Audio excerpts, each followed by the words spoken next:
Alors, à Clermont-Ferrand, il y a beaucoup de visiteurs au CNPL. Et vous l'attendiez, il est là, Cyril. Mais derrière les écrans, il y a énormément de monde de connectés également. Donc, nous sommes archi suivis. Bon, on va lancer une vidéo. Et puis, on la commentera après. Parce qu'on ne va pas commenter durant cette vidéo, ça vaut le coup. Allez, on envoie la première vidéo de Cyril, notre Globetrotters. Je traîne depuis une bonne heure sans aucune touche. Je crois que c'est le moment de changer de leurre. Il y a un truc auquel il faut faire vraiment gaffe avec les barracudas, c'est qu'ils ont tendance à attaquer le leurre à la dernière minute. Et ça veut souvent dire juste au bateau. Donc c'est pour ça que je sors le leurre ici à ma gauche ou à ma droite. Mais j'essaie d'éviter de le sortir directement devant moi. Parce que surtout si le barracuda est au fond et qu'il voit le leurre directement au-dessus de lui, il va monter comme un missile. Et ça veut dire qu'il peut me sauter en plein visage. Et se faire mordre par un barracuda. Un énorme barracuda, plein de dents, en plein visage. Pas très cool. Allez les poissons! Allez les barracudas!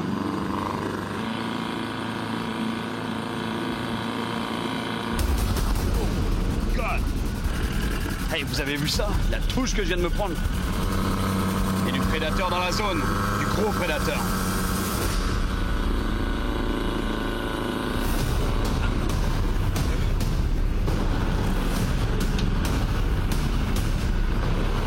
Gros poisson.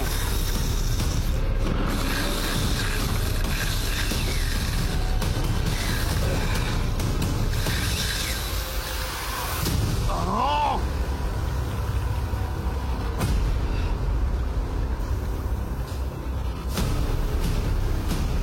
J'ai cru que je l'avais perdu, mais en fait, il était toujours là.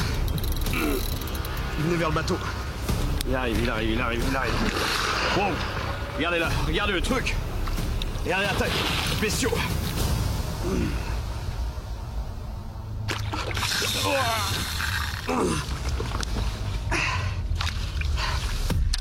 Regardez ça.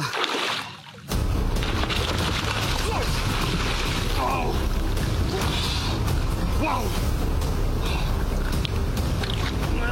Vous voyez ce que je vous disais, qu'ils peuvent sauter dans les bateaux, ces poissons. La pirogue, elle est vraiment pas haute. Par rapport au niveau de l'eau, je peux vous dire, c'est vraiment dangereux quand même. Faut toujours que je fasse gaffe la direction de la tête. Je vais pas prendre le risque de le monter dans le bateau. Et en plus, c'est pas un très gros. Je le décroche directement dans l'eau. Ok, c'est good. La relâche que l'on aime. Ok, cool. Ouais, c'était chaud. J'ai vraiment failli me faire mordre. Là, c'était même pas un gros en plus. Parce que de ce que j'ai entendu dire, ils deviennent comme ça, quoi.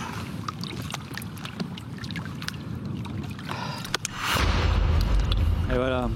Tu as dit avant, à droite, à gauche, jamais devant. Et comme par hasard, le poisson a giclé et t'a sauté au ventre, hein, mais t'as de la chance. Hein. Ouais, non, honnêtement, j'ai vraiment eu un coup de chance sur ce poisson parce que, en effet, ils ont tendance à foncer tout droit. C'est pour ça que je disais au début, quand tu ramènes le leurre, faut que tu le ramènes sur le côté. Ça, c'est quand tu pêches au lancer. Là, je pêchais à la traîne, mais ça arrive si tu pêches trop près du bateau. Des fois, ils arrivent, ils foncent derrière, ils sautent carrément comme un missile. Ça m'est arrivé, on n'a pas l'image de ça, mais j'ai eu une attaque aussi où il saute, il veut attraper le leurre, attaquer le leurre par derrière en ligne droite. Et si tu peux te prendre un barracuda, c'est déjà arrivé. Il y en a qui se le prennent en pleine tête, quoi. Et c'est des barracudas là-bas. Ça, c'est au Gabon. C'est dans les lagunes, il y a des barracudas gigantesques. Il y a des trucs qui font 2 mètres, 2 mètres 20, 2 mètres 30, 2 mètres 50 même, pour les plus gros. C'est donc dans des conditions totalement exceptionnelles dans lesquelles tu baroudes, hein, tu pêches. Hein, comme tu disais hier, il y a toujours une caméra. Quand je pêche, j'ai toujours une caméra derrière moi. Maintenant, c'est quasi systématique. Et du coup, là, on peut voir effectivement que la caméra te suivait. Tu expliquais ce qu'il ne fallait pas faire et c'est arrivé. Mais tu as eu beaucoup de chance, on le répète. Et c'était dans quel pays ? C'était au Gabon. Au Gabon. Ouais, on était au Gabon. En fait, on était arrivé au Gabon avec la pirogue, la fameuse pirogue qu'on voit dans l'émission, parce que ce qui est cool, c'est que j'étais en Afrique centrale, puis je voulais me rendre sur les côtes du Gabon, et avec l'équipe, il n'y avait pas de bateau accessible, donc on a acheté une pirogue littéralement. Tu crois pas si bien dire, n'en dis pas trop. Ouais, mais t'inquiète pas, je veux pas. Cette pirogue, donc on a fait plein de bornes avec, on a remonté toute une rivière pour aller sur cette lagune, et là-bas, il y a des hippos, c'est infesté d'hippos, de crocodiles. Et en plus, la pirogue, elle est complètement pourrie, quoi. C'est ça. C'est et ça. elle tient à peine. C'est pour ça que quand je me retournais dans la pirogue, il faut faire gaffe, parce que si tu bascules du mauvais côté, on s'est retourné 2 fois, d'ailleurs. Alors, Mais, comme Cyril savait ouais. qu'il venait en France, c'est une avant-première. Ce que vous avez vu, ça va sortir effectivement, vous le verrez lors d'une émission, mais ce n'est pas encore paru, c'est un teaser. En revanche, la deuxième vidéo qu'on va voir, c'est une exclue pour vous. C'est clair, c'est pour vous. C'est une exclue, elle n'est jamais apparue et elle n'apparaîtra jamais. Donc ce que vous allez voir, c'est assez cocasse. Bah, c'est un truc qui est assez unique parce qu'en fait, on a commencé de plus en plus à montrer l'équipe dans les tournages, dans les derniers tournages, et notamment la série qu'on est en train de tourner en ce moment. On en est au 5e épisode. Le Panama dont je reviens en fait hier, c'était le 5e épisode de la nouvelle saison. Donc il nous reste un épisode qu'on tourne la semaine prochaine à Tahiti. Dans cette saison, on a commencé à intégrer, moi ce que je trouve qui est vraiment intéressant, c'est de montrer l'équipe, parce que l'équipe, personne ne comprend en fait comment c'est tourné. Puis les gars qui me suivent, les caméramans, ils sont dans la même galère que moi, même pire des fois, on va le voir justement. Donc, ils sont dans l'ombre. Ouais, mais je veux les montrer parce qu'ils sont excellents. Puis on a une super belle énergie de tournage avec mon équipe. Ils sont très très cool. Et comme Arnaud qui est là-haut aussi, lui il reste au bureau, mais grâce à lui, c'est pour ça que vous avez des émissions. C'est lui qui s'assure de les faire livrer aux diffuseurs, de faire en sorte qu'on respecte les délais de livraison, parce que si ça tenait qu'à moi je serais tout le temps en tournage, puis il n'y aurait jamais assez de fiches dans l'épisode, il n'y aurait jamais assez d'épisodes et d'aventures, donc on ne livrerait jamais. Donc regardez ça, vous allez voir, c'est regardez assez cette cool. vidéo, Ouais. regardez bien, exclu.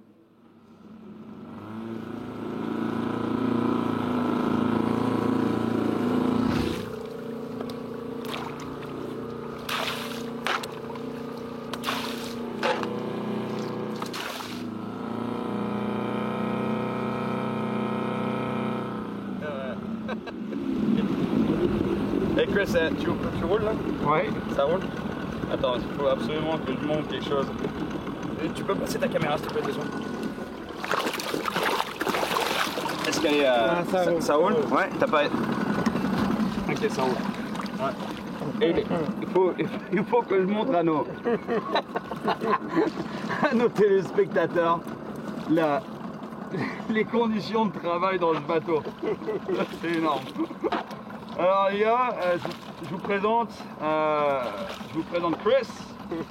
Attends, je cherche parce que t'as mis Chris, ici le DOP, c'est-à-dire le caméraman principal, et nous avons Jesse, ici les copains, qui est cop, parce que c'est vraiment n'importe quoi dans ce bateau qui fuit. On pêche littéralement à partir d'un arbre, un arbre entier, au milieu de l'Afrique centrale. Regardez ça, on est au milieu de nulle part. On a un moteur 100% fiable, dernier cri. Regardez ça. Il est top, il démarre avec une petite cordelin. Mais c'est surtout les conditions. Les conditions, c'est énorme. Le boat n'arrête pas de fuir. Jesse est cop. Il a à peine le temps de filmer. Elle est où ta caméra, Jesse? Elle est quand même là. Ok, d'accord, parfait. Et Chris, tu peux nous parler un peu de l'environnement? Attends, parce que je te vois pas bien. Là, je te vois beaucoup mieux. Ah, c'est pas comme si c'était pas dangereux, hein. De ce côté ici, il y a des requins. Qu'est-ce qu'il y a de ce côté ici? Ouais, des requins. Des requins bulldogs ici. Et ils sont gros les requins bulldogs? T'en as vu un l'autre jour, celui qui a attaqué le barracuda, il faisait quelle taille? La tête a été comment d'après toi? Écoute, d'après moi, il devait être gros comme ça. Ouais. Et qu'est-ce qu'il y a de ce côté? De ce côté-là, c'est le côté des crocodiles. Et les crocodiles ici, ils sont gigantesques. C'est des crocodiles du Nil. Du Nil. Les gens qui me regardent à la télévision, ils pensent qu'il n'y a que moi qui suis dans des conditions de misère en train d'essayer de prendre mon poisson, mais je voulais vous présenter l'équipe quand même. Méchant.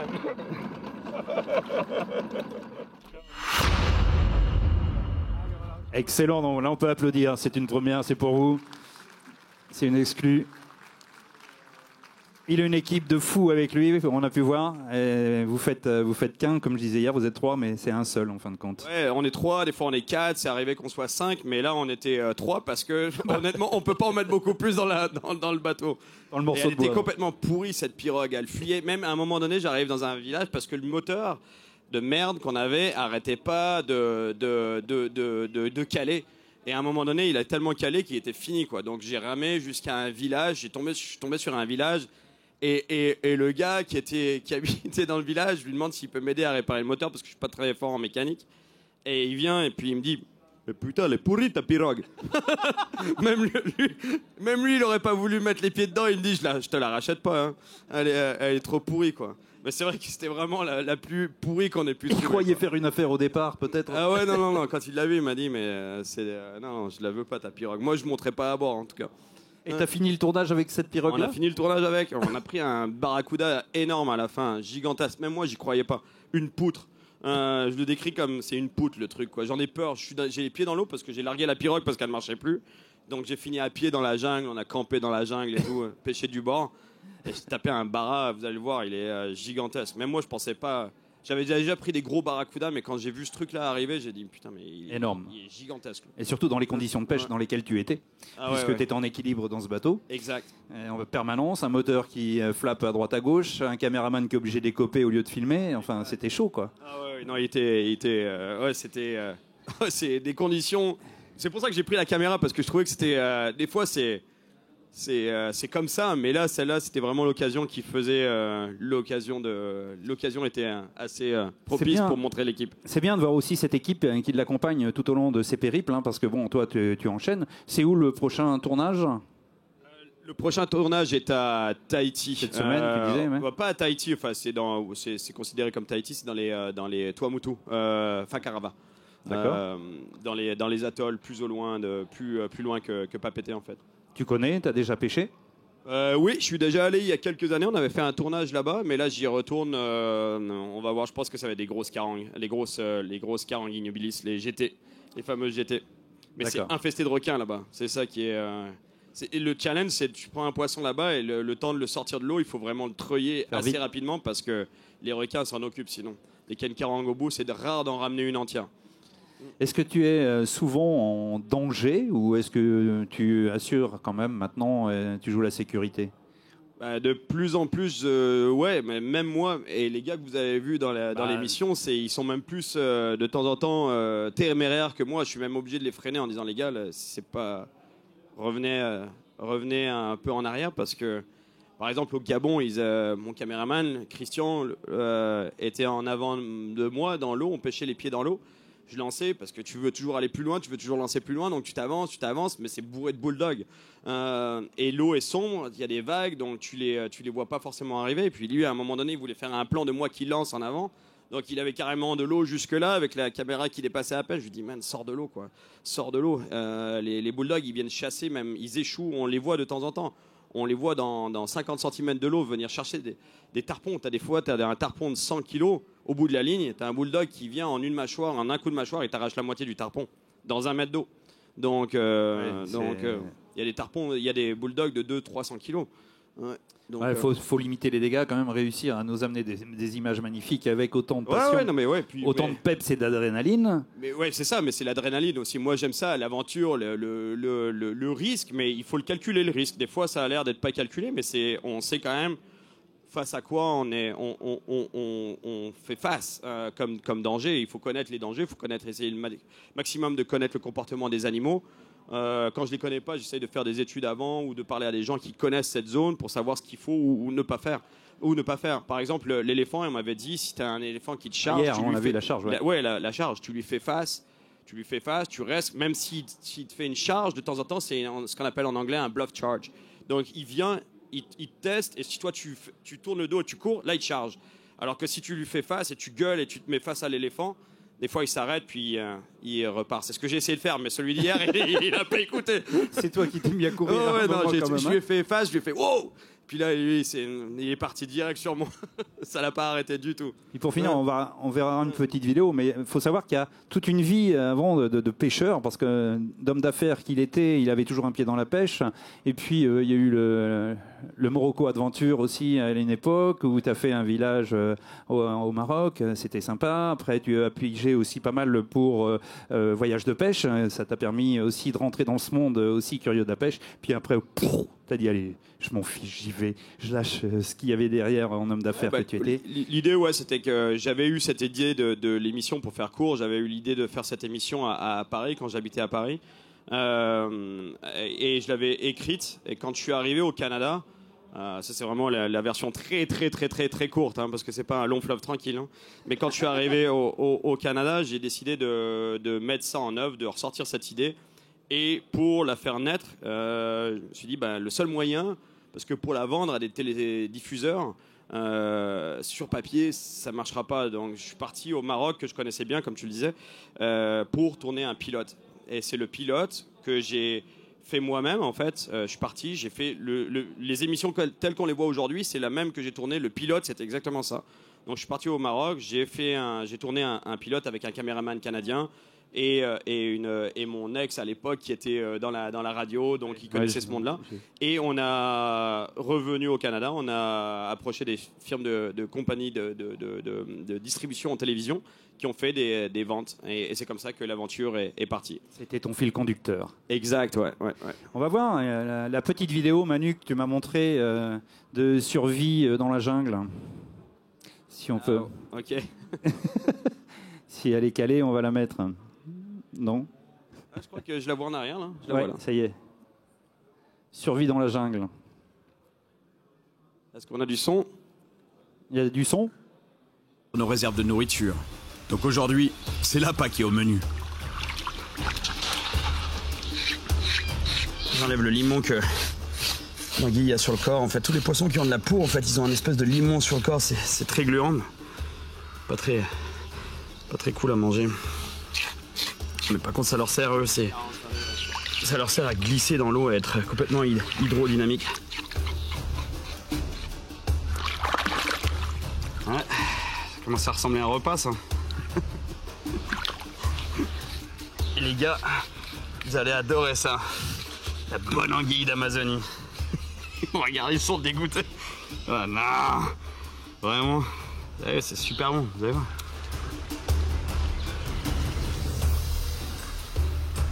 Ah, ça commence à être super beau. Ça va être délicieux, ça. Cuisson parfaite, honnêtement, ça brûle même pas. C'est pour ça que j'ai enlevé les grosses flammes, je l'ai mis juste dans la braise pour que ça brûle pas. Ah, c'est trop bon. Come on, Jesse. Give it a shot, man. All right. You're not gonna die. This is eel. I'll try it. It's really good. There you go. So? It's not bad. You look nervous. Hey, we've seen way worse than this. Looks like a snake. It's actually just a snake is more chewy. You know, we've had snake before. This is just an eel. Chris, you want some? Si vous remarquez les morsures, les piqûres sur les bras. You guys crack me up. Hey, come on, we've had monkey, we've had snakes, we've had everything. Insects, and you're grossed out by an eel? There you go. That's my man. Bon app. Alors, Ouais, c'est très bon, honnêtement. L'anguille, c'est délicieux. Qui a déjà mangé de l'anguille? Ah, pas grand monde quand même. moi, oui. Il n'y a pas grand monde qui a mangé de l'anguille, sérieusement. Ah bon, un peu plus que ça, n'ayez pas peur, hein, on va pas vous bouffer, hein, vous n'allez pas vous transformer en anguille. Mais ça, c'était, en fait, c'est ce que je dis au début, on l'a manqué, mais c'était l'appât, en fait, parce que je manquais d'appât pour prendre on pêchait la Himara, et le meilleur appât, c'était de l'anguille, donc. Et les anguilles, je les chassais au harpon sous l'eau, en fait, et c'était infesté de caïmans, de piranhas, donc je nageais au milieu des caïmans, des piranhas pour aller tirer des anguilles. pour m'en servir d'appât. Puis au bout d'un moment, on n'avait plus d'appât, je trouvais plus d'anguilles, On va on n'avait manger. pas, on n'avait plus de bouffe, donc on bouffait les anguilles. Bon, il y a plein de questions sur le net, hein, t'imagines bien. Il y en a une à laquelle on va répondre pour Noé qui a 7 ans. Il aimerait savoir quel est le plus gros poisson que tu aies pris durant tous ces épisodes, hein, durant Durant tous les épisodes ou toute ma vie, parce que je crois toute que ta le vie plus de gros, pêcheur, on va dire. le Ton plus gros poisson. Le plus gros poisson que j'ai pris, je pense qu'il n'est pas dans les émissions. C'était au Costa Rica il y a quelques années. J'avais fait une journée comme ça, une des rares fois où j'avais pas de caméra, et on pêchait le marlin sur la côte pacifique du Costa Rica. J'avais pris un marlin qui faisait, il devait faire 700, je pense, 700 livres. Donc c'était un des plus gros poissons. Mais sinon, les requins, je les considère pas vraiment comme parce que c'est tellement énorme. J'ai pris des tigres, j'ai pris des très gros tigres. Des requins tigres dans les 350 kilos, 400 kilos peut-être. Ouais. Gros poisson, très gros poisson. Très gros, ouais. C'était pour Noé qui a 7 ans. Il y a plein de questions, mais à 7 ans, j'estime qu'on doit lui répondre. C'est un oui, minimum, non, tout à fait. Petit bonhomme. Voilà. Donc, c'est bon, hein, on est timé. Mais en revanche, on va remercier Cyril de cette venue en France. Allez, merci, on l'applaudit très très fort. Et vous pourrez voir toutes ces vidéos sur le site cyrilchoquet.com. Elles seront diffusées, vous pouvez voir et revoir ces vidéos, ainsi que sur Fishing TV. Nous sommes ravis d'avoir accueilli Cyril ici 2 fois sur ce plateau.